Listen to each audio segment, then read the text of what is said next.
আরজি করে তরুণী ডাক্তারের খুনের ঘটনার পর থেকেই শিরোনামে রয়েছেন প্রাক্তন অধ্যক্ষ সন্দীপ ঘোষ। প্রাক্তন অধ্যক্ষের কীর্তিকলাপ ইতিমধ্যেই ফাঁস হয়েছে। তার বিরুদ্ধে উঠেছে ভুরি ভুরি দুর্নীতির অভিযোগ। বর্তমানে তার তদন্ত করছে সিবিআই। গত রবিবার সেই সূত্রেই সন্দীপবাবুর বেলেঘাটার বাড়িতে হানা দেন কেন্দ্রীয় তদন্তকারী সংস্থা। জানা যায়, আর্থিক দুর্নীতি মামলায় তার বাড়িতে হানা দিয়েছিল সিবিআই। প্রায় 1 ঘন্টার বেশি সময় অপেক্ষা করার পর দরজা খোলেন বাড়ির কর্তা। কেন এত দেরি হলো, আর তা নিয়েই সন্দেহ দানা বাঁধে। বুধবারই আরজিকর কাণ্ডে ডাক্তারি পড়ুয়া খুনের ঘটনার পর আইএমএর জাতীয় সভাপতির নেতৃত্বে কমিটি গঠন করা হয়। তারপরেই সন্দীপ ঘোষকে সাসপেন্ড করার সিদ্ধান্ত নেয় আইএমএর ডিসিপ্লিনারি কমিটি। তার বিরুদ্ধে অভিযোগ, মৃত ডাক্তারের পরিবারের সঙ্গে কথা বলার সময় সমব্যথী এবং সংবেদনশীলতার অভাব ছিল। ইডি সূত্রের খবর, সোমবার 26শে আগস্টই সন্দীপ সংক্রান্ত নানা তথ্য দিল্লিতে ইডির সদর দপ্তরে পাঠানো হয়। এরপরই নাকি আরজি করের প্রাক্তন অধ্যক্ষ সন্দীপ ঘোষের বিরুদ্ধে ইসিআইআর দায়েরের অনুমতি পায় ইডি। যদিও মঙ্গলবার 27শে আগস্টও সন্দীপ ঘোষকে ডেকে পাঠিয়েছিল সিবিআই। সেই মতো সন্দীপ ঘোষ নির্দিষ্ট সময়ে হাজিরাও দেন বলে জানা গিয়েছে। সন্দীপ ঘোষ আরজি করের অধ্যক্ষ থাকাকালীন বিপুল আর্থিক দুর্নীতি করেছেন বলে অভিযোগ। সরকারি টাকার অনিয়ম থেকে শুরু করে স্বাস্থ্য ভবনের অনুমতি ছাড়া টেন্ডার বন্টন, স্বজন পোষণ, মৃতদেহ বেসরকারি হাসপাতালে বিক্রি করে দেওয়া, হাসপাতালের বাতিল ওষুধ রিসাইক্লিং করে ফের খোলা বাজারে বিক্রি থেকে কমিশন নেওয়া, টাকা নিয়ে মেডিকেলের পড়ুয়াদের পরীক্ষায় পাশ করিয়ে দেবার মতো নানা অভিযোগ রয়েছে।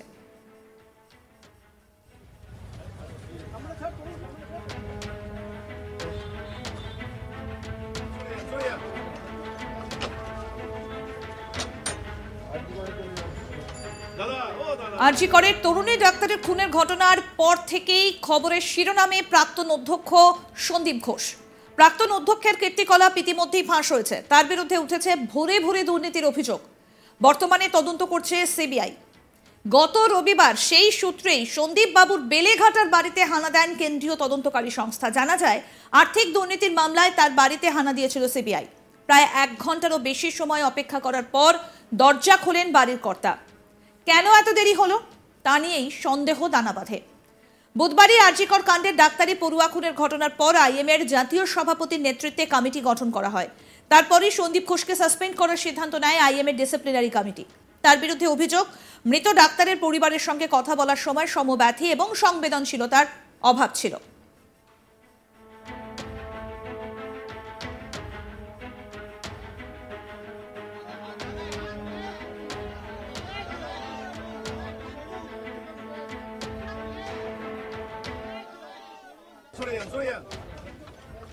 ইডি সূত্রের খবর, সোমবার 26শে আগস্ট সন্দীপ সংক্রান্ত নানা তথ্য দিল্লিতে ইডির সদর দফতরে পাঠানো হয়।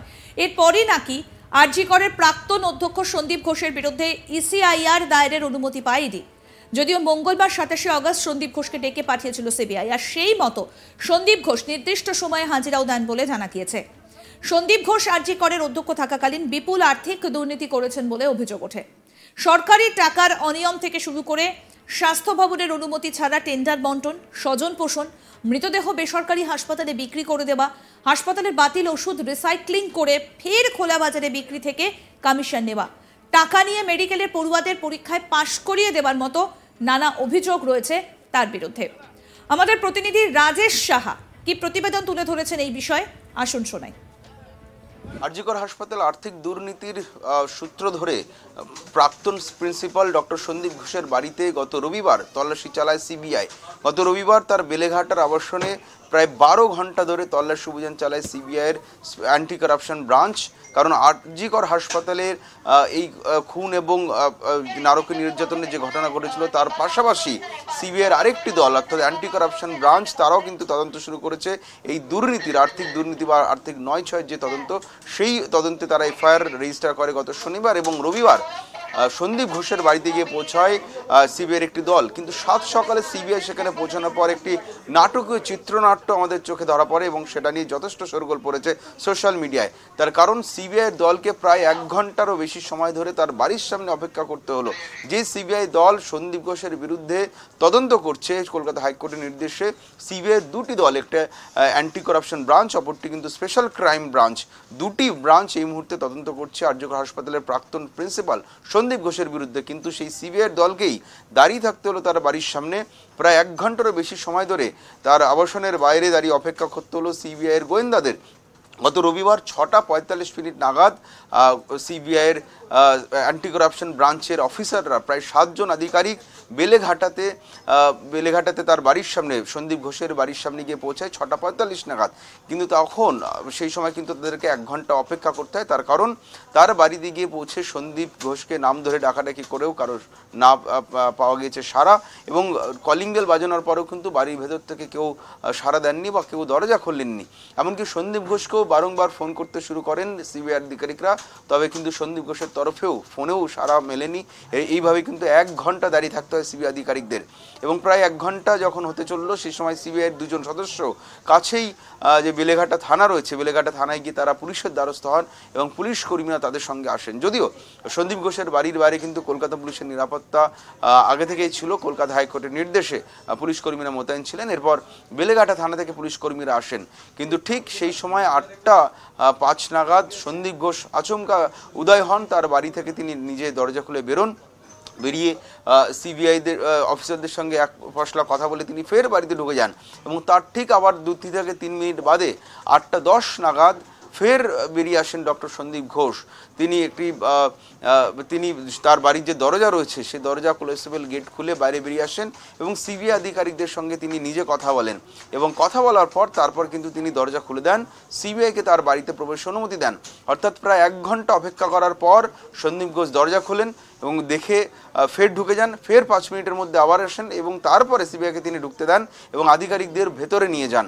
এরপরে কিন্তু উপরে উঠে যান সিবিআই আধিকারিকরা। তার 8 ঘন্টার মধ্যে শুরু হয় সন্দীপ ঘোষকে বসিয়ে জিজ্ঞাসাবাদ। তার নিজের ঘরেই বসে তাকে জিজ্ঞাসাবাদ করেন সিবিআই আধিকারিকরা আর্থিক দুর্নীতির সূত্র ধরে। কিন্তু সিবিআইকে 1 ঘন্টারও বেশি সময় ধরে তার বাড়ির বাইরে রাস্তায় অপেক্ষা কেন করতে হলো? এবং সিবিআই যে সূত্রে যেটা দাবি করা হচ্ছে যে সন্দীপ ঘোষকে এই বিষয়ে জানতে চাওয়া হলে তিনি ক্ষমা চেয়ে নেন এবং তিনি জানান যে তিনি সেই সময় শৌচাগারে ছিলেন সকালবেলা, সেই কারণেই তিনি শুনতে পাননি বা ফোন ধরেননি, এবং যেই কারণে সিবিআইকে প্রায় 1 ঘন্টা অপেক্ষা করতে হয়।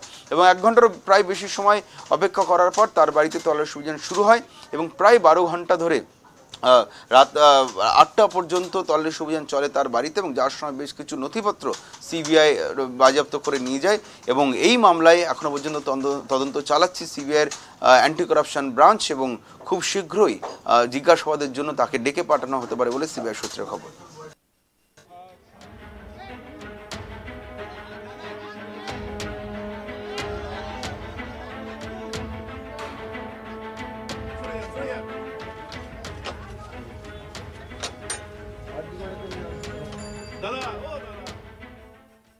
আরও আপডেট পেতে দেখতে থাকুন আজ তাক বাংলার ইউটিউব চ্যানেল, সাবস্ক্রাইব করুন।